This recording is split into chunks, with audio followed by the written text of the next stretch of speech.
Early March, broccoli, Brussels sprouts. No, not gonna do those from seed. Oh, late March, cucumbers. I can start the cucumbers inside. You may have already purchased some of your seeds, gone through the catalogs. It is March after all, but still too early to get out there and do some gardening. So let's spend a little time in the house talking about what you maybe already did, maybe want to do, and what you can do in preparation for going outside and planting and starting from seed. You probably got a ton of catalogs, or maybe you went online to look. There are only a few growers for everything you purchase. So even though you may see in a dozen catalogs winter squash, Waltham butternut like this, that doesn't mean they all grow it themselves. They purchase essentially from the same wholesaler who has hundreds and thousands of acres of seed stock and then ships the seed to the catalog houses at the end of the year.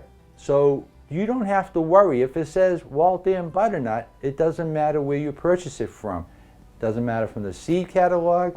It doesn't matter from the seed rack locally. It doesn't matter from the grocery store. It's the same seed and the same end product. So don't worry about who you're purchasing from or whether or not you're going to get exactly the right Waltham butternut squash. It's there. If you are going to buy seed and you think you might want to save the seed like I do with the butternut squash, those seeds will guarantee you that you are going to get exactly the same product the following year as the one you grew this year. Number two, before you purchase anything, measure your yard. Know how much space you have. Example, if you think you're going to plant tomatoes, tomato plants require 2 feet of spacing.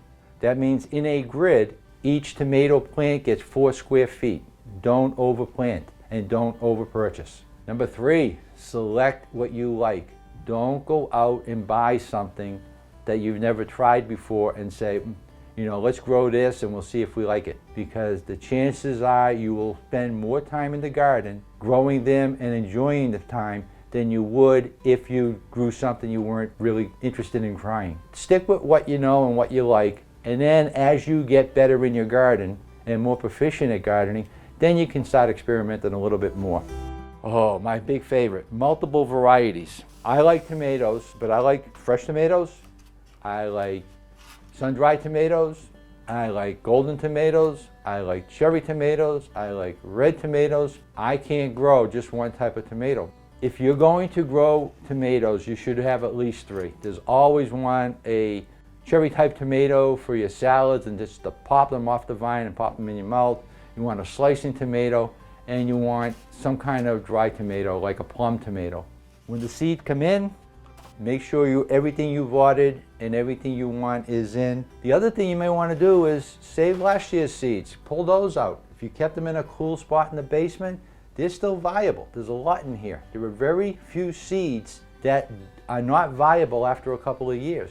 So don't be afraid of using old seed before you go out and buy more seed. When you finally get the seed in, let's take a close look. This is butterfly weed, and we're growing this to plant up at the community garden to hopefully track or give a habitat for monarch butterflies to have a place to rest during their migration.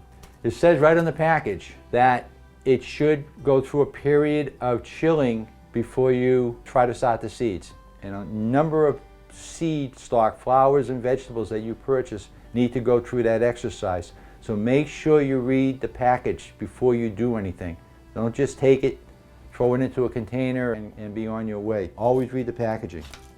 When you know it's time to plant outside is just by using this. That smell of spring are the microbes in the soil coming alive and starting to respire. They're eating the organic material in the soil, they're running around, they're exercising, and they're sweating. And that smell you get, that we call the smell of spring, is those microbes sweating. And they don't start doing that until the soil temperature is at 50 degrees. So that's your signal that you can go out and start sowing in the ground, as long as the soil is dry enough. Summarize. Don't go crazy. Don't start too early. Visit your local nurseries and supermarkets and box retailers and check their seed stock. You don't have to buy them online. And then once you get them, relax. You still have a month before you have to go crazy.